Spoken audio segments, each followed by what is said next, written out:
अजीज़म Mohammad Minhaj Alam.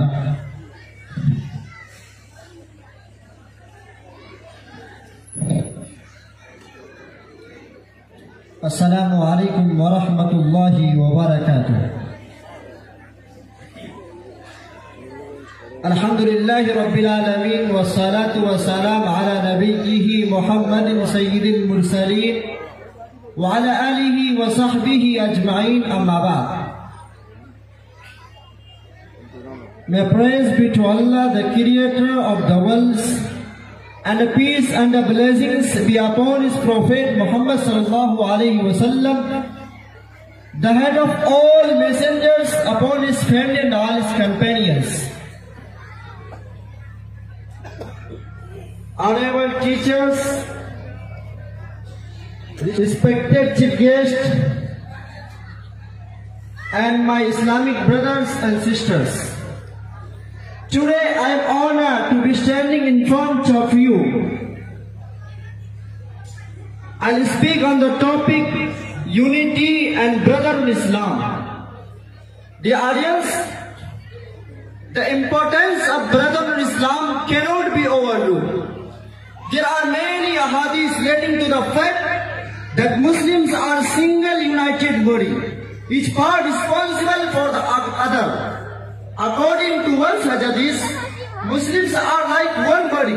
If one of the parts is injured or hurt, the rest of the body feels that pain. The brotherhood of Muslim is very deep and a wide concept that guarantees the safety and the well-being of the Islamic society at large. Islam, being a complete way of life, is primarily for the society. It promotes a healthy and a well-disciplined lifestyle in every sense of the word. Allah subhanahu wa ta'ala declared that Muslims as brethren to each other, as the Holy Quran says, إِنَّمَا الْمُؤْمِنُونَ إِخْوَةٌ فَأَصْلِحُوا بَيْنَ أَخَوَيْكُمْ وَاتَّقُوا اللَّهَ لَعَلَّكُمْ تُرْحَمُونَ. All believers are but brothers, therefore seek reconciliation between your two brothers and fear Allah, so that you may be blessed with mercy. Surah Al-Hujurat, chapter number 49 and verse number 10. And our Prophet ﷺ also said, a Muslim is brother of another Muslim. Al-Muslim wa akhul Muslim. So you shouldn't oppress him, nor should he hand him over to an oppressor. Whoever fulfills the needs of his brother, Allah will fulfill his needs. Whoever bound of his brother out of discomforts, Allah will bring him out discomforts on the day of resurrection. Whoever is killed a Muslim, Allah will kill him on the day of resurrection. Sahih Bukhari, hadith number 2262. And the Prophet ﷺ also said, none of you will have faith till he wishes for his brother what he likes for himself. Dear listeners, the Muslims are supposed to demonstrate the universal brotherhood. 5 times a day in their salah, when we offer salah, we practically demonstrate the universal brotherhood. All these laws of moral conduct given in the glorious Quran and the Sahih Hadith, they promote universal brotherhood. When you stand for prayer, when you stand for salah, you stand shoulder to shoulder, so that the brotherhood increases, the devil of racism, of caste, of creed, of wealth, and doesn't come in between you. And the best example of international brotherhood is in the pilgrimage of Islam that is doing to us. About 2.5 million people from various parts of the world they come. People came to Makkah to perform Hajj. And people come from various parts of the world, from America, from Canada, from UK, from US, from Singapore, from Malaysia, from Indonesia, from India, from Pakistan, from various parts of the world. It is the best example of international brotherhood.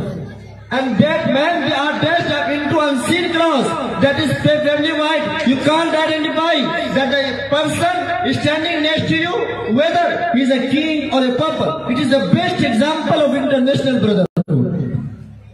And our beloved Prophet Muhammad said, the speech of his farewell pilgrimage, as he said, there is only one God.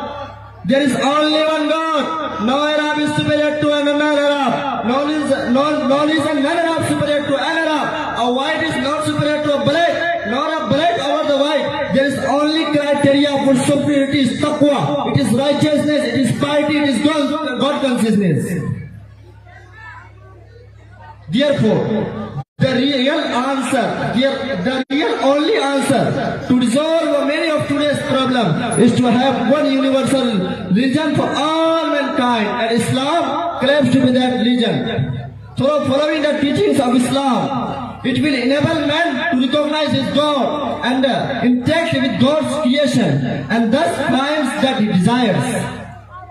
And further, the glorious Quran says in Surah Nisa, chapter number 4 and verse number 135, Ya ayyuhalladhina amanu kunu qawwamina bil qist shuhada'a lillahi walau ala anfusikum. O mankind, stand for justice. If you have to stand against yourself, against your parents, against your relative, against your father, against your teacher, against your friend, for Allah protects all. May Allah give us tawfiq to follow the teachings of Islam and make unity to each other among us. Here I conclude my speech. Wa akhiru da'wana alhamdulillahi rabbil alamin. Thank you.